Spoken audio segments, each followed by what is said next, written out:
question. I don't know. It's not a question, but when I met you this morning, you said, oh, I don't have a legacy of a lot of other people. I didn't go through all of that. I don't know what you call it. Thank goodness. Well, there's so many horror stories with such terrible outcomes. I feel I'm very privileged and lucky. I'm just curious, when the war ended, what kind of assistance was given to you and your family to return to Amsterdam?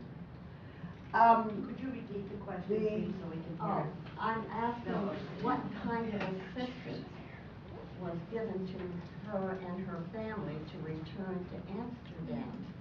You mean how we managed to get back to normal? First of all, the company that my father worked for has many branches, and it survived in Amsterdam under the directorship of non-Jewish people. So my father went back to work. I remember a big argument that my mother and father had because my father said, I have to go to Germany. There is a big metal deal going. My mother said, I will never set foot in that country again. You're not going. He said, I'm going because I'm going to make a living from them. I'm going to make some money that way. And he went right back, and he always said to me, the fact that most of his colleagues and most of the people in the metal trade did not return after the war, and there were only few left that came back, he was able to climb up pretty steadily and pretty fast, because in 1948 we moved into a very nice house in the suburbs. Where did you go after Amsterdam? Where did I go after Amsterdam? We stayed in Amsterdam from after the war till 1950. Then Korea started. My father was afraid the Russians would invade Europe because they needed the Atlantic Ocean and would go toward England, and he didn't want to be caught again. So he transported us to Brazil, where there was another headquarters for the companies. And I lived in Brazil for 3 years, where I didn't speak Portuguese, where I had 1 year of high school English, and where I was put into an American school. From Brazil? Pardon? From Brazil, then what happened? And then in 1953, a new act was passed here in the United States. Before that, the wife had to go on the husband's quota to get a visa to come to the United States.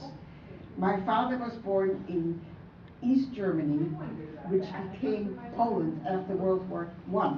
So he was the Polish quota, which was heavily subscribed. My mother was born in West Germany, and in '53 the McCarran Act said that the husband can go on the wife's quota. So we were able to come that way. Yeah.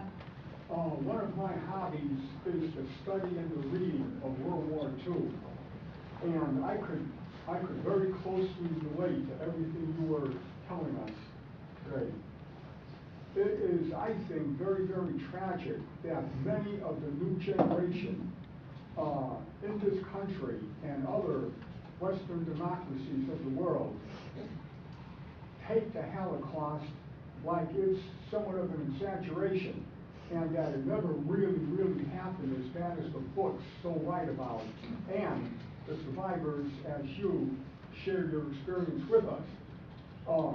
I feel that it is extremely important for anyone and everyone who is in a position to teach our up-and-coming generation. I don't know what year in school this should start, but it certainly should start at a fairly early age in school, even if it's in a modified form, and then progress as you get into high school of the true atrocities of it, so that this will never happen again. When Saddam Hussein was rattling his saber, and when he went into Kuwait, many of us were saying that he is a modern-day Hitler. And the new generation of children say, Hitler, who is he? And that's truly unfortunate, because if we forget and the new generation is not told about it, there is a possibility that it could happen again and repeat itself. So to ensure that it doesn't, we have to make sure that the up-and-coming generations, plural, are made fully aware of what took place in those god-awful years of 39 to 45. I absolutely agree with you, and I specifically like to talk. I went to New Hampshire, where my daughter lives.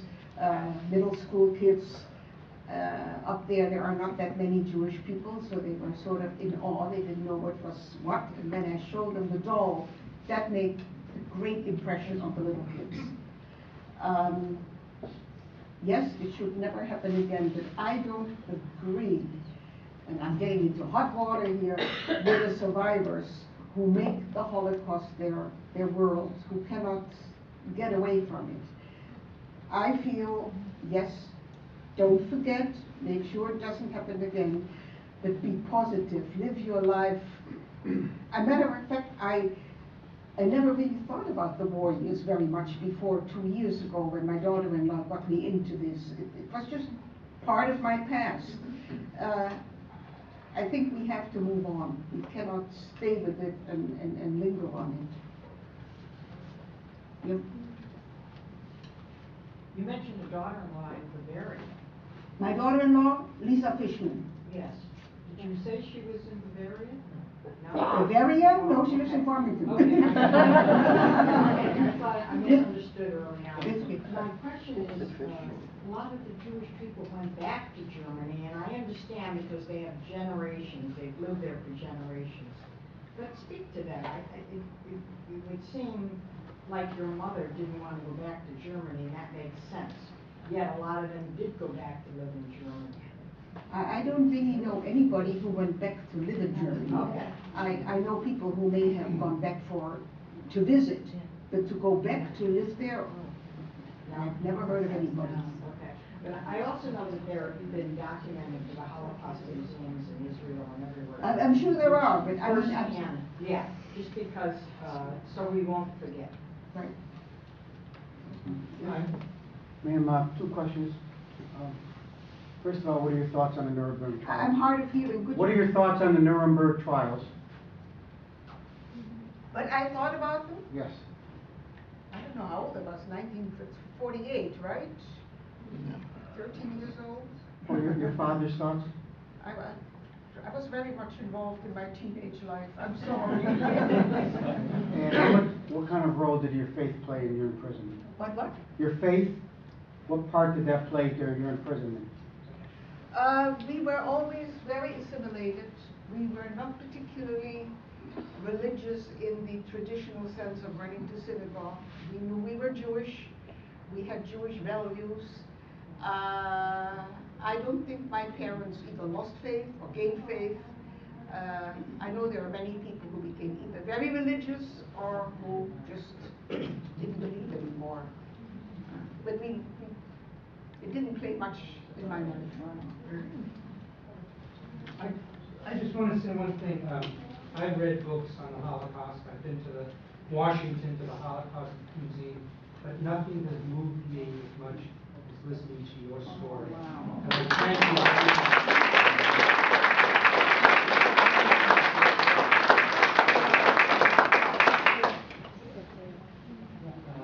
I was a soldier in Germany. When the war ended, we got Stars of Christ for the first time. We saw the pictures of what happened in the Holocaust. Are you Ben Cooper?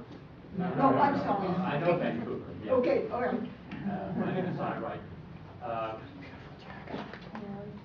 Right after we came offline, they took us to a place called Vilflecken, which had been an SS camp, and they were gathering displaced persons. My captain came up to me one day. He says, "Are you Jewish right now?" I said, "Yeah." He said, "We got a barrack full of Jews up there from Buchenwald."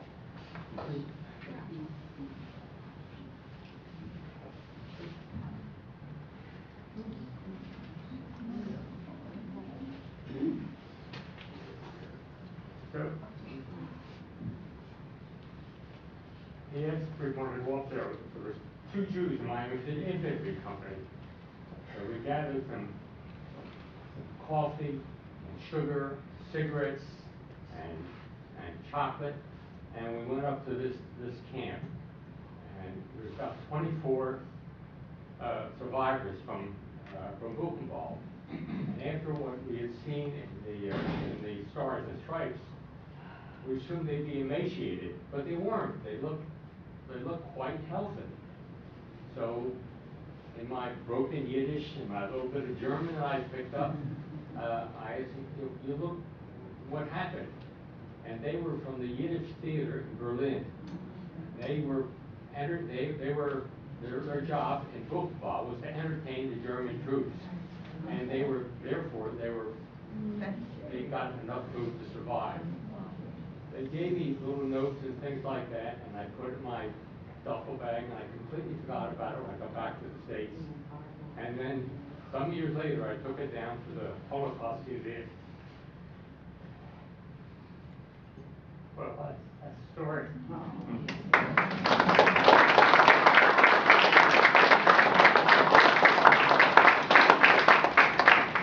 Are you writing your memoirs?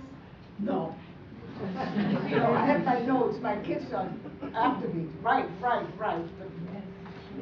You should. Well, now that, I mean, it's being videoed, and I was interviewed by, the Steve Spielberg Holocaust thing, so. There's just one thing I disagree with what you said. You said you're not a good public speaker.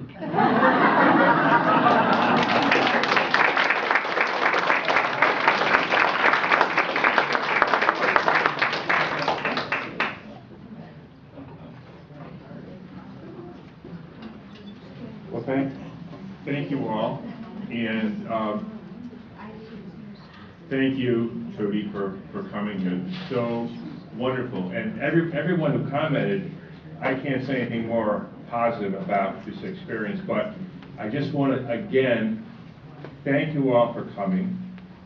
Thank you, Mrs. Fishman. You're just a wonderful.